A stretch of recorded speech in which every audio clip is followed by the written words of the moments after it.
A territorial covenant. Hello friends. In past videos we talked about an unconditional covenant of Israel with God. Now we will talk about a territorial covenant, a reciprocal covenant. Let's begin. Of all God's covenant promises to Abraham, I believe the most amazing is his promise concerning the land. God told Abraham to leave his country, his family. The land promised to Abraham and his descendants was described with clear geographical boundaries. It takes in all the land from the Mediterranean Sea as the western boundary to the Euphrates River as the eastern boundary.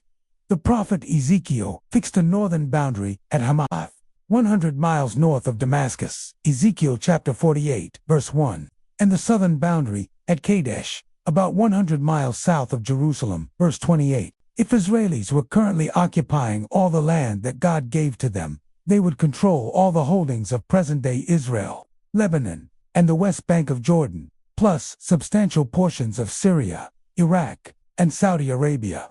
The strange thing is, Israel has never, in its long history, occupied anywhere near this much land, not even at the height of its glory days under David and Solomon. This fact has caused many biblical scholars to spiritualize the meaning of the term land and equate it with heaven. Others claim these promises were conditional and were forfeited by Israel's disobedience. In refutation of these interpretations, Dr. John F. Walvoord wrote, "The term land, used in the Bible, means exactly what it says. It is not talking about heaven. It is talking about a piece of real estate in the Middle East. After all, if all God was promising Abraham was heaven, he could have stayed in Ur of the Chaldees. Why go on the long journey? Why be a pilgrim and a wanderer? No, God meant land." Any normal reading of Scripture recognizes Canaan as an actual place, a piece of real estate, an expanse of soil that belongs to Abraham's descendants forever. The fact that Israel has been dispossessed of the land in 3 periods of its history is not an argument against its ultimate possession. Occupation is not the same as ownership. After each dispossession, God brought Israel back to its originally promised land. God has consistently kept his promise to Abraham, and that gives us absolute assurance that he will keep it in the future. The turmoil over Israel's right to its land will not cease till the end. For the land provision of the Abrahamic covenant is at the core of the hatred of Middle Eastern nations for Israel today. But ignoring God's care and protection of Israel is extremely dangerous. The land of Israel is so important to God that, according to Deuteronomy chapter 11 verse 12, it is a land for which the Lord your God cares. The eyes of the Lord your God are always on it, from the beginning of the year to the very end of the year. A reciprocal covenant. God also promised protection to the nation that would descend from Abraham. "I will bless those who bless you, and I will curse him who curses you." Genesis chapter 12 verse 3. Leaders and nations that ally with Israel to preserve, protect, and defend it will likewise be preserved, protected, and defended. On the other hand, those who stand in the way of Israel's well-being will find themselves standing against God, which means they will not long stand at all. The prophet Zechariah declared that God would plunder the nations that plunder Israel.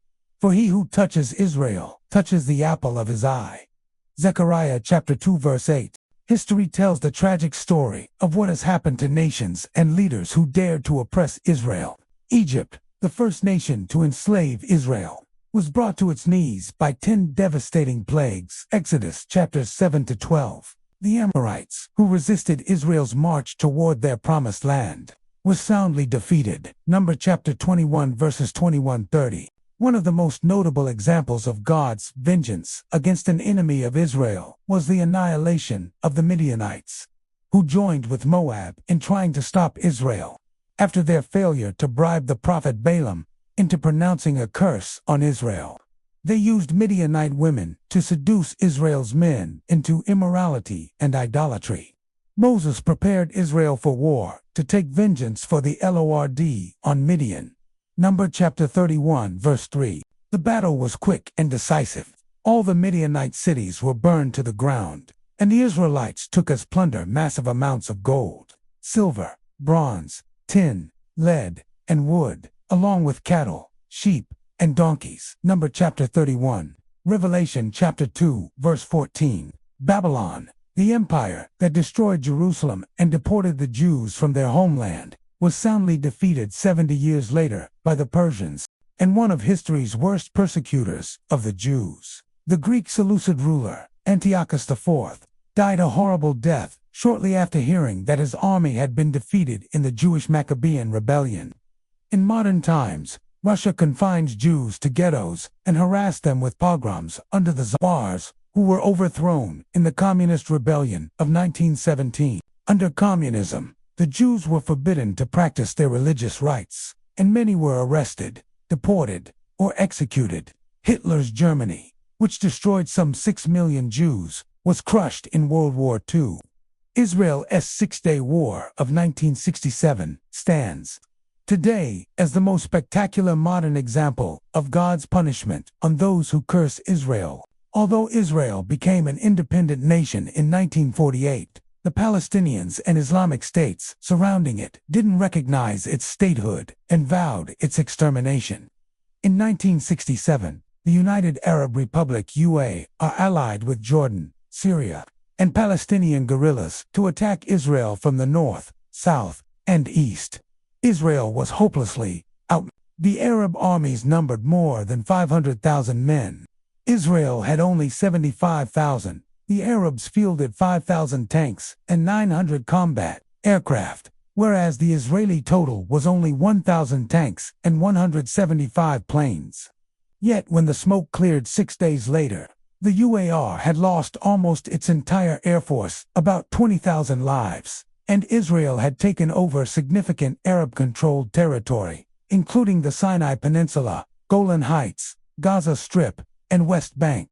In a powerful speech to the United Nations General Assembly on October 1, 2015, Israeli Prime Minister Benjamin Netanyahu summarized the miraculous preservation of the Jewish people. In every generation, there were those who rose up to destroy our people. In antiquity, we faced destruction from the ancient empires of Babylon and Rome. In the Middle Ages, we faced inquisition and expulsion. And in modern times, we faced pogroms and the Holocaust. Yet the Jewish people persevered. And now another regime has arisen, swearing to destroy Israel. That regime would be wise to consider this.